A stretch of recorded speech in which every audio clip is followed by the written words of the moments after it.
Bienvenidos una vez más a Economía de Casa. En el día de hoy seguiremos en el curso gratuito sobre la economía de la empresa.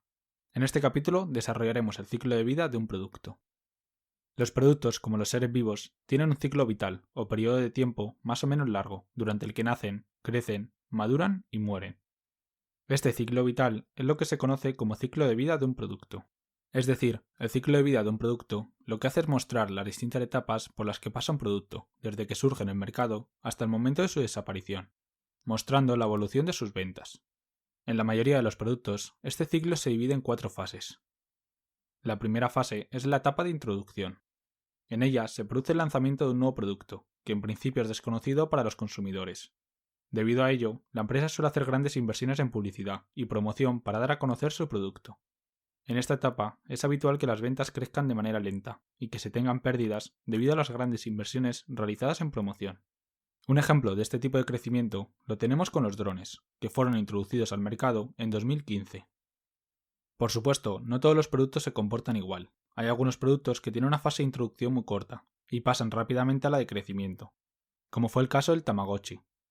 Y hay otros que nunca consiguieron pasar esta fase de introducción, ya que no gustaron al mercado y por lo tanto murieron. La segunda fase es una etapa de crecimiento. Si se consigue que el producto sea aceptado por el público, que como vemos no es nada fácil, la empresa pasaría a esta fase de crecimiento, donde las ventas y por ende los beneficios aumentan considerablemente, saliendo de la zona de pérdidas. La publicidad y la promoción sigue siendo alta, pero pasa ahora a ser persuasiva, para convencer al consumidor a comprar dicho producto. Durante esta fase, la empresa debe tratar de mejorar los atributos del producto y estar en una continua innovación, para no perder clientes y para no verse superado por la competencia. Por ejemplo, con los teléfonos móviles, vimos cómo se les añadió durante esta etapa el reproductor de música, la cámara de fotos, etc. La tercera fase es una etapa de madurez. Cuando el crecimiento de las ventas comienza a estabilizarse, el producto entra en otra etapa, conocida como fase de madurez, en la que se mantienen las ventas y los beneficios aumentan un poco, ya que la publicidad en esta etapa no tiene por qué ser tan alta, debido a que el producto es conocido. Sin embargo, en la recta final de esta fase sí que se observará que las ventas empiezan a decrecer. Ya en esta fase surgen más competidores, siendo la competencia muy fuerte, lo que hace que las empresas traten de conseguir una ventaja competitiva, ya sea con una diferenciación de su producto o con un liderazgo en costes. Un ejemplo de un producto en esta fase es el smartphone, que desde el 2016 ha visto como las ventas mundiales permanecen bastante estables. La cuarta fase es una etapa de declive.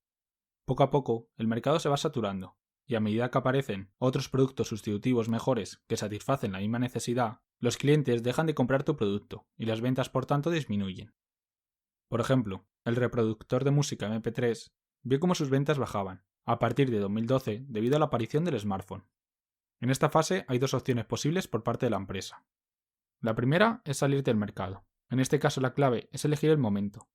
Mientras que algunas empresas esperan un tiempo con pérdidas y aprovechan que sus competidores se retiran para así mantener los pocos clientes que quedan, otras deciden salirse del mercado, cuando no empiezan a generar beneficios. Y la segunda opción es mejorar el producto. Algunas empresas intentan añadir alguna mejora que vuelva a seducir a los clientes, para relanzar su producto y volver a una etapa de crecimiento. Así, por ejemplo, Tamagotchi lanzó una segunda versión en 2004, que llegó a vender hasta 38 millones de unidades.